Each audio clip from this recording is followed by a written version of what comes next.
ഇവിടെയാണ് സ്മൃതി കൗതുകകരമായ കാര്യമുള്ളത്. നമ്മളിവിടെ നോക്കുമ്പോൾ ഒട്ടേറെ പ്രധാനപ്പെട്ട രാഷ്ട്രീയ വിഷയങ്ങളിൽ ഇപ്പോഴും NSSനും SNDPക്കും ഒരുമിച്ച് നിൽക്കാൻ കഴിയില്ല. സാമ്പത്തിക സംവരണമാവട്ടെ, സാമുദായിക സംവരണമാവട്ടെ, ജാതി സെൻസസ് ആവട്ടെ, രാഷ്ട്രീയത്തിലെ സമദൂരമാവട്ടെ, ലീഗ് വിമർശനമാവട്ടെ, BJPയെക്കുറിച്ചുള്ള വിമർശനമാവട്ടെ, എന്നാൽ ഇവരെല്ലാവരും ഒരുമിക്കുന്ന ഇന്നത്തെ ഏറ്റവും പ്രധാനപ്പെട്ട ബിന്ദു VD സതീശനാണ്.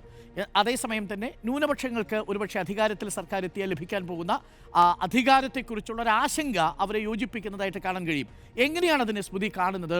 ഈ ഐക്യം നായാടി മുതൽ നസ്രാണി വരെ എന്നുള്ള ഒരു മുദ്രാവാക്യം, അത് NSS പൂർണ്ണമായിട്ടും അതിനെ അംഗീകരിച്ചിട്ടില്ല. ഹിന്ദു ഐക്യത്തെക്കുറിച്ച്, സമുദായ ഐക്യത്തെക്കുറിച്ച് ചർച്ചകളാകാം എന്ന് മാത്രമേ പറഞ്ഞിട്ടുള്ളൂ. അക്കാര്യത്തിലൊരു വിയോജിപ്പുള്ളതായിട്ട് തോന്നുന്നുണ്ടോ സ്മൃതിക്ക്? ഏറ്റവും അപകടകരമായ വർഗീയ ധ്രുവീകരണ പ്രതികരണമാണ് വെള്ളാപ്പള്ളി നടത്തിയിരിക്കുന്നത്. ഈ പറഞ്ഞ നായാടി മുതൽ നമ്പൂതിരി വരെ എന്നുള്ള ഐക്യശ്രമം നേരത്തെ നടത്തിയിട്ടുള്ളതാണ്. അതൊരു ഘട്ടത്തിൽ പൊളിഞ്ഞു പോവുകയായിരുന്നു. അന്ന് സുകുമാരൻ നായരുമായി ഐക്യപ്പെടാൻ SNDP യോഗം ജനറൽ സെക്രട്ടറി SNDP യോഗം നടത്തിയ ശ്രമങ്ങൾ നമുക്കറിയാം. രണ്ടുപേരും ഐക്യത്തോടെ ആദ്യത്തിലുള്ള പ്രതികരണങ്ങളൊക്കെ കഴിഞ്ഞത്. പക്ഷേ ഒരു ഘട്ടം എത്തിയപ്പോഴേക്കും ആ ഐക്യം തകർന്നു. വെള്ളാപ്പള്ളി അധിക്ഷേപ പ്രതികരണങ്ങൾ NSS ജനറൽ സെക്രട്ടറിക്കെതിരെ നടത്തുന്നുണ്ട്. സുകുമാരൻ നായരെ പറഞ്ഞിട്ടുള്ളത് മന്ദമിരുന്നെടുത്ത് ഇപ്പോൾ ഇരിക്കുന്നതൊരു മന്ദബുദ്ധിയാണെന്ന് പറഞ്ഞിട്ടുണ്ട്. അത്തരം പ്രയോഗങ്ങളൊക്കെ നടത്തുകയും ഈ ഐക്യം എന്നുള്ള ചത്ത കുതിരയാണ് എന്നുകൂടി പറഞ്ഞിട്ടുണ്ട്. അങ്ങനെയാണ് അത് അവസാനിക്കുന്നത്.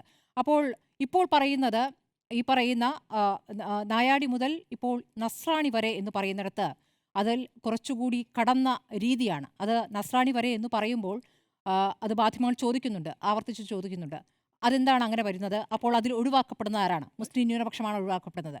അപ്പോൾ അത് ചോദിക്കുമ്പോൾ അദ്ദേഹം പറയുന്നത് അവർക്ക് പേടിയാണ് എന്നാണ്. ആ വാർത്താ സമ്മേളനത്തിൽ ശ്രദ്ധിക്കാതെ പോയൊരു പ്രയോഗമാണ്. അവർക്ക് പേടിയാണ്. ആർക്ക് പേടിയാണ്? ക്രിസ്ത്യൻ വിഭാഗത്തിന് മുസ്ലിം ന്യൂനപക്ഷത്തെ ഭയമാണത്രേ.